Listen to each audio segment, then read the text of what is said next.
सारे मसले ही बिलीफ के हैं, सारे मसले ही तसव्वुरात के हैं, सारे मसले ही फिक्र के हैं और सोच के हैं। सारी दुनिया के मुसलमान, और किसे बुलाता है अल्लाह वहां? साहिबाने सरवत और साहिबाने सेहत को। अल्लाह गरीब को तो बुलाता नहीं है, अल्लाह हैसियतों वालों को बुलाता है।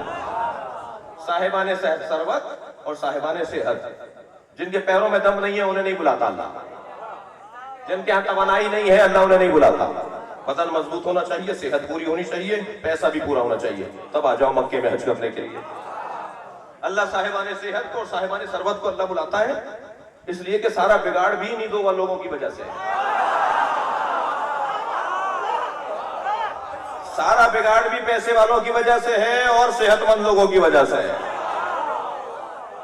मगरूर भी यही लोग होते हैं ना भाई, पैसा मगरूर कर देता है और सेहत मगरूर कर देती है। लिहाजा आप जवान को देखिए, बात बात में आस्तीने लौटता है, इसलिए कि सेहत उसकी अच्छी होती है। ये दो चीजें इंसान को मुतकब्बिर बनाती हैं। मेरे पैगामों में से हमेशा का पैगाम, ये दो चीजें इंसान को मुतकब्बिर बनाती हैं, एक पैसा और एक सेहत।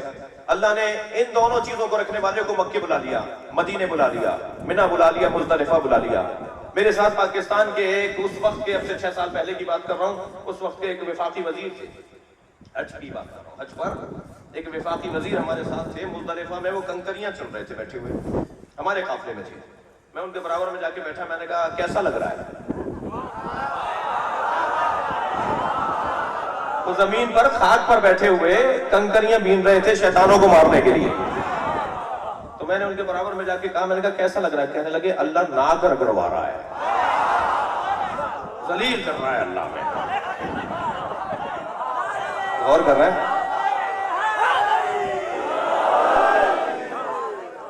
अल्लाह में जलील कर रहा है। अब ये काम तो बच्चे भी नहीं करते।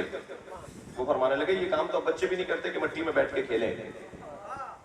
यहां पर कहा जा रहा है मट्टी में से बीनो, चुनो, पत्थर बनाओ नहीं।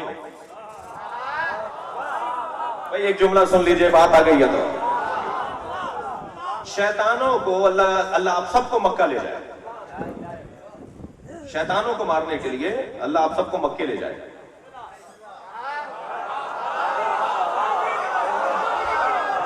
भाई तरीका ही कुछ और है, अल्लाह के निजाम, अल्लाह के यहाँ निजाम ही कुछ और है।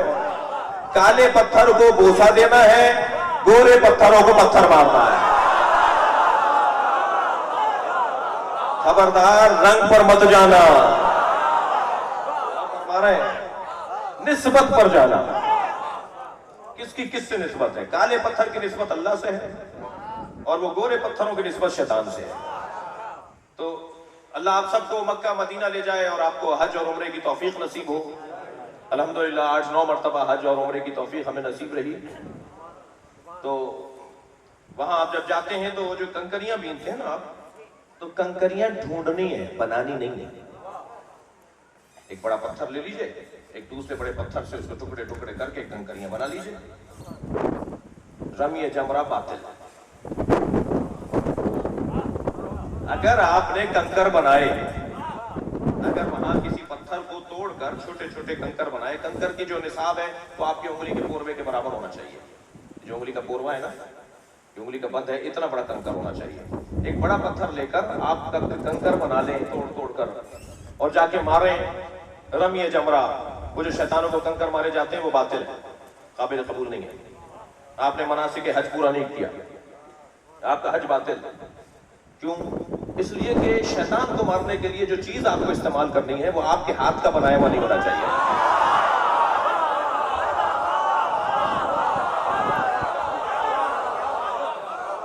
शैतान को मारने के लिए जिसे आप इस्तेमाल कर रहे हैं वो आपके हाथ का बनाया हुआ नहीं होना चाहिए, वो कुदरती होना चाहिए। तो मुझे एक जुमला कहने दीजिए, जब शैतान को मारने के लिए जिसे इस्तेमाल करें वो कुदरती होना चाहिए, तो रहमान का पैगाम पहुंचाने के लिए आपके बनाए हुए खलीफा की कैसे मुमकिन होगी?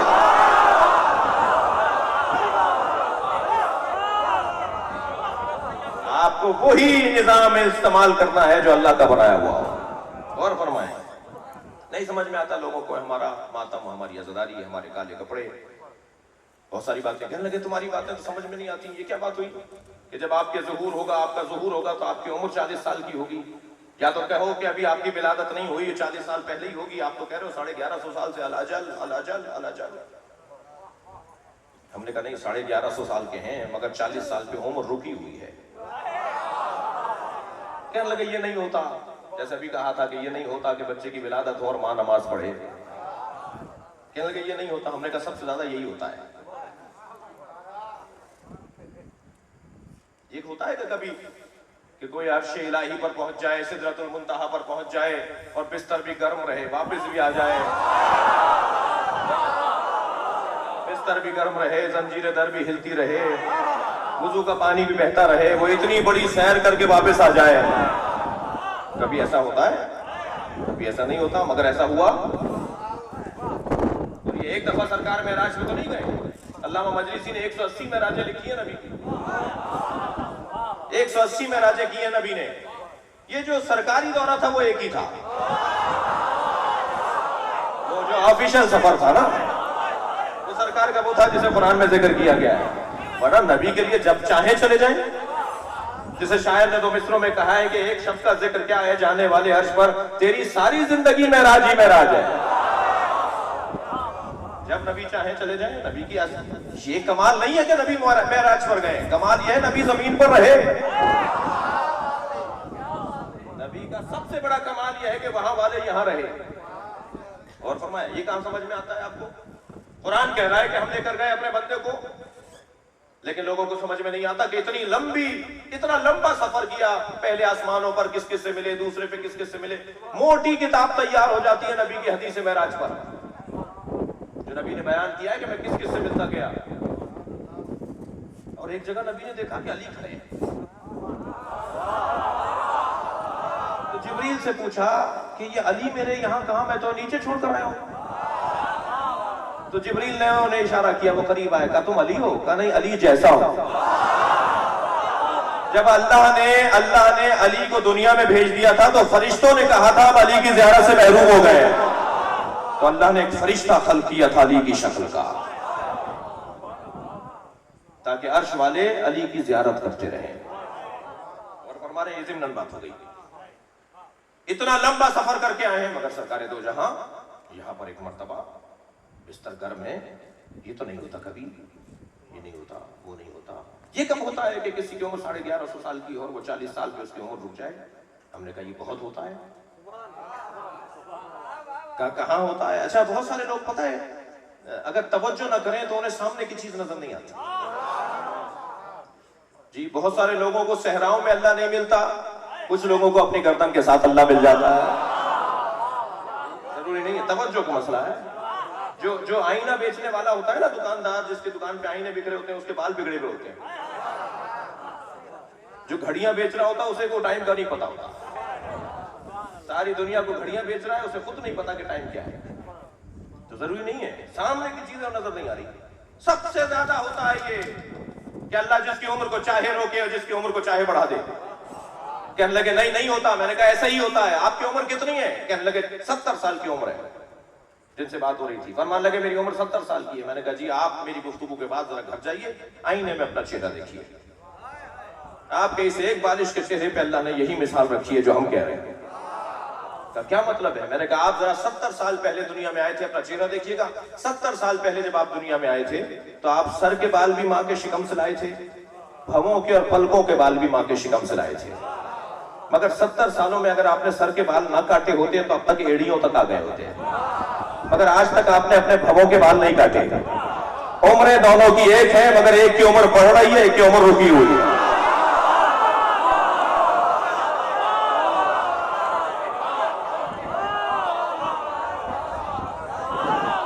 अल्लाह जिसे चाहे उम्र बढ़ाए। इस मामूली से चेहरे पर, इस एक बारिश के चेहरे पे अल्लाह ने ये कुदरत का मुजाहिरा किया है और फरमाया ये कुदरत इलाही का मुजाहिरा है। तो हजरत जब ज़ुहूर फरमाएंगे हजरत की उम्र 40 साल की होगी और बिल्कुल ऐन। और हिल्लत उसकी है, हिकमत ये है कि क्योंकि नबी जैसे होंगे और घबराने की कोई जरूरत नहीं है। असल में जो हमारी बातें बहुत सारे लोगों को, मैं आपसे गुजारिश करूंगा कि 10 दिन के शिया ना रहें, महफिलों के शिया ना रहें, साल भर की क्लासों में आया करें। मैं अपने बच्चों से बात कर रहा हूं, बुजुर्ग कोई खफा ना होके जाए। मैं इन छोटे बच्चों से और जवानों से बात कर रहा हूँ, ये मुझे पता है मुझसे नाराज नहीं होंगे जी। बहुत बड़ी तादाद में है मिल्लत जाफरिया में लोग जो सिर्फ 10 दिन के शिया हैं। मुहर्रम आ गया, मजलिस में जाना है। कुछ 10 दिन के भी नहीं है, 9 और 10 मुहर्रम के हैं।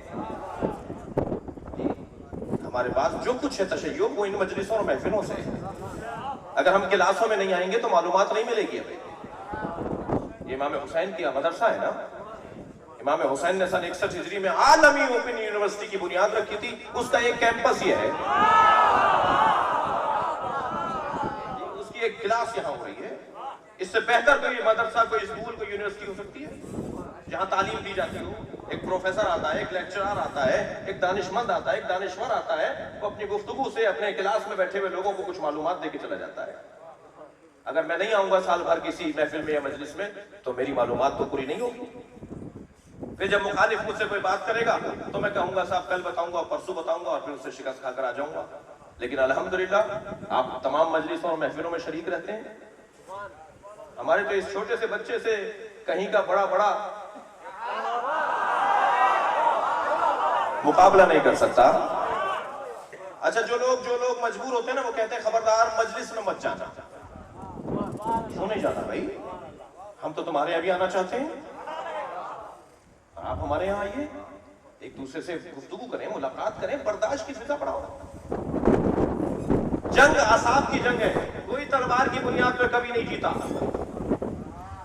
कोई असलहे की बुनियाद पर कभी नहीं जीता। तारीख शाहिद है, जीते वही जिनके आसाब मजबूत रहे। और अल्हम्दुलिल्लाह हमारे आसाब इसलिए मजबूत है कि हम रोने की मशक करते हैं, हम रो रो के अपने आसाब को मजबूत कर देते हैं। अल्हम्दुलिल्लाह हम आसाब के मजबूत हैं। मुसलसल हमारी तादाद में इजाफा हो रहा है, मुसलसल हमारी ताकत और तवानाई में इजाफा हो रहा है। अपने आसाब को मजबूत रखने की जरूरत है।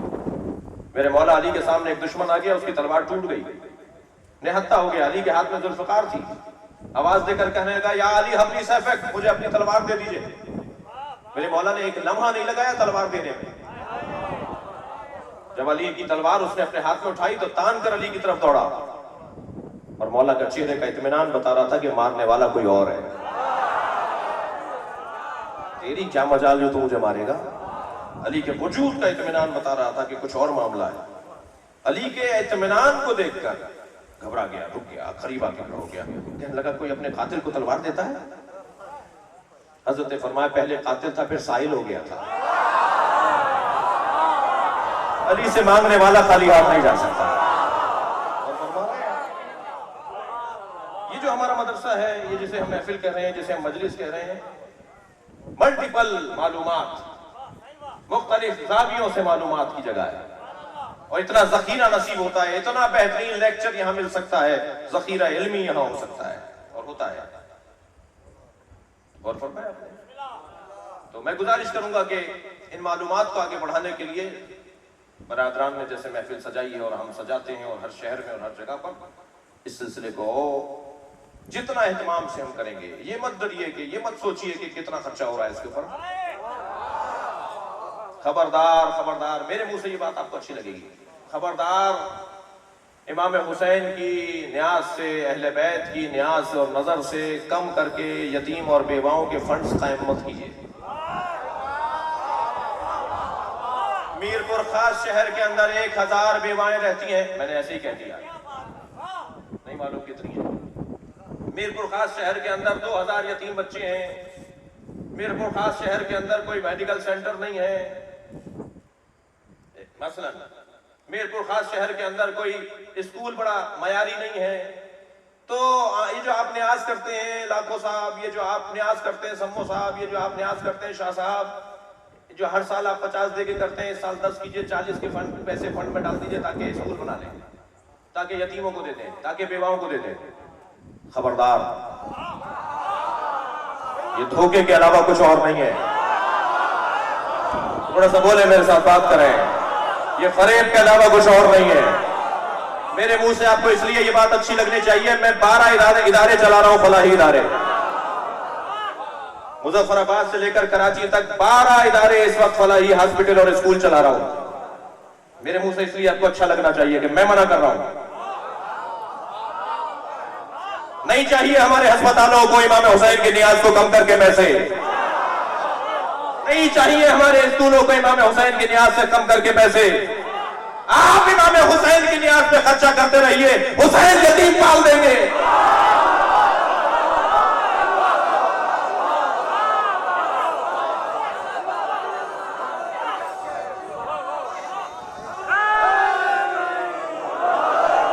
जरूरत है उस अमर की, मगर इसे कम मत कीजिए। जरूरत है तभी हम इदारे बना रहे हैं और चला रहे हैं। कॉलेजों के इफ्तिताह हो रहे हैं अल्हम्दुलिल्लाह, मेडिकल सेंटर्स के इफ्तिताह हो रहे हैं अल्हम्दुलिल्लाह। मीरपुर खास में भी हमारी ख्वाहिश है कि कोई अच्छा स्कूल बनेगा। तवज्जो है, जब हम कहते हैं ना कि कोई अच्छा स्कूल बनेगा तो इसका मतलब ये नहीं है जो है हम उनका इनकार कर रहे हैं। जिस जाविये से हम सोच रहे हैं वो जाविया कुछ और है और फरमा रहे हैं। लेकिन खबरदार इमाम हुसैन की नियाज अहले बैत की नजर नियाज से कम नहीं होना चाहिए।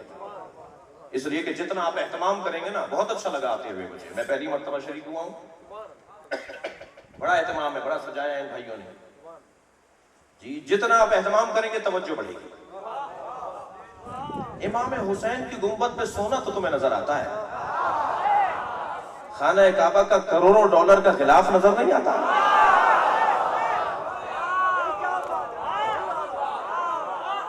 वहां अल्लाह तो नहीं रहता भाई, खाना काबा में अल्लाह तो नहीं रहता, खाना काबा में अल्लाह नहीं रहता, अल्लाह हर जगह है।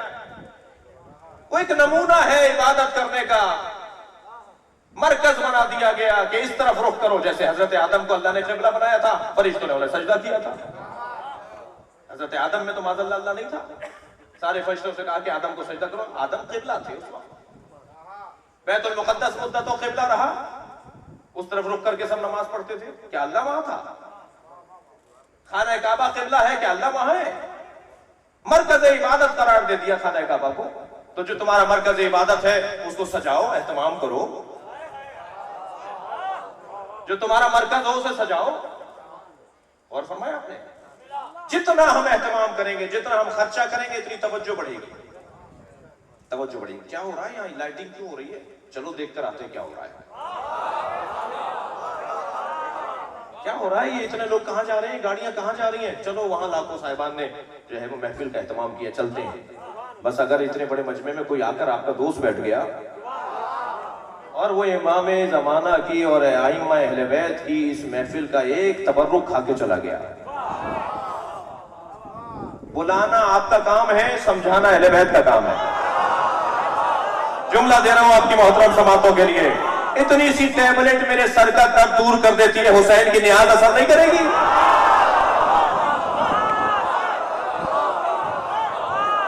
इन सारी चीजों के असरात हैं, इन सारी चीजों के नतीजे हैं। एहतमाम की जरूरत है, ज्यादा से ज्यादा खर्चे की जरूरत है, ज्यादा से ज्यादा खर्चे की जरूरत है। और किया आपने, लिहाजा इमाम जब ज़ुहूर फरमाएंगे 40 साल के होंगे। क्यों 40 साल के होंगे? इसलिए कि इमाम 40 साल के नबी मुकर्रम की शबीह के तौर पर हैं, शबीह पैगंबर हैं। और शबीह पैगंबर इसलिए 40 साल के हैं कि खुद पैगंबर 40 साल में ऐलान नबूवत फरमा रहे हैं। गैबत में है, इसका मतलब ये नहीं है किसी पर्दे में बैठे हुए। गैबत का मतलब ये नहीं है हमारे दरमियान है। गैबत का मतलब यह है कि हम उन्हें पहचान नहीं पा रहे कि यही मेरे मौला इमाम है। बस जिस दिन पहचानने लगेंगे वही ज़ुहूर का दिन होगा। मैं नहीं समझता इतनी सादा अल्फाज में मैं कुछ और कह सकता।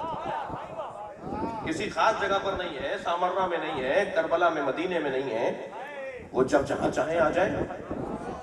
हो सकता है इस वक्त हमारी महफिल में बैठे हो, इसीलिए तो माज़दारों से कहते हैं कि जब चलो तो किसी को धक्का मत मारना। जब महफिल में आ रहे हो या जा रहे हो किसी को ठोकर नहीं लगे। क्या मालूम जिसे मैंने धक्का लगा दिया वही मेरे मौला हो। मौला के नाम पे इन सबका एहतराम, मौला के नाम पे इन सबका एहतराम। और फिर फरमाया आपने, इमाम हमारे दरमियान मौजूद हैं, हमारी शादियों में आते हैं, हमारी गमियों में आते हैं, हमारे जनाजों में आते हैं, हम पर नजारत रखते हैं, हमें दुश्मन से बचाते हैं। और अगर कभी हम शहीद भी हो रहे होते हैं तो वो इमाम की खुशनुदी होती है। वो हमारे जनाजे भी गिर रहे होते हैं तो हमारे इमाम की खुशनुदी होती है। जब पहचानने लगेंगे कि ये इमाम है, वही दिन हमारी इमाम के ज़ुहूर का दिन होगा। और फरमाया इमाम ज़ुहूर तो मक्के में करेंगे। मैं 5-8 मिनट और बोलूंगा, आप थोड़ा और साथ दीजिएगा, इसलिए कि इज़ा जा ताम बतल अल कलाम।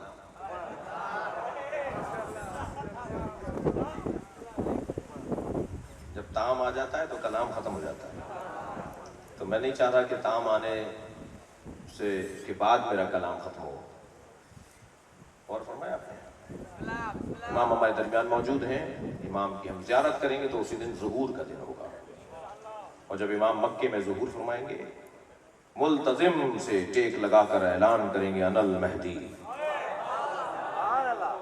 खाना काबा के दरवाजे और हजर अस्वद के दरमियान की जो जगह है, दरवाजे और हजर अस्वद के दरमियान की जो जगह है, 3-4 फीट से ज़्यादा नहीं है, वो 5 फुट होती ज़्यादा से ज़्यादा। वहाँ खड़े होकर इमाम टेक लगा के कहेंगे अनल महदी। फिर लोग पहचानने लगेंगे और फिर हजरत सबसे पहले जाएंगे अपने जद अली की खबर पर और कूफे में हजरत नमाज पढ़ाएंगे। मस्जिद मौला अली में मेहराब अली इब्न अबी तालिब में खड़े होकर नमाज पढ़ेंगे और हजरत ईसा उनके पीछे नमाज पढ़ेंगे। मौलाना ने फरमाया अभी 4 नबी उनके पीछे नमाज पढ़ेंगे, तशरीफ लाएंगे, उनके हाथ पे बैत करेंगे, हजरत ईसा उनके पीछे नमाज पढ़ेंगे। और जब नमाज जमात पढ़ाएंगे ना इमाम, तो कूफे में इमाम जमात पढ़ा रहे होंगे और बसरे तक सफे जाएंगे।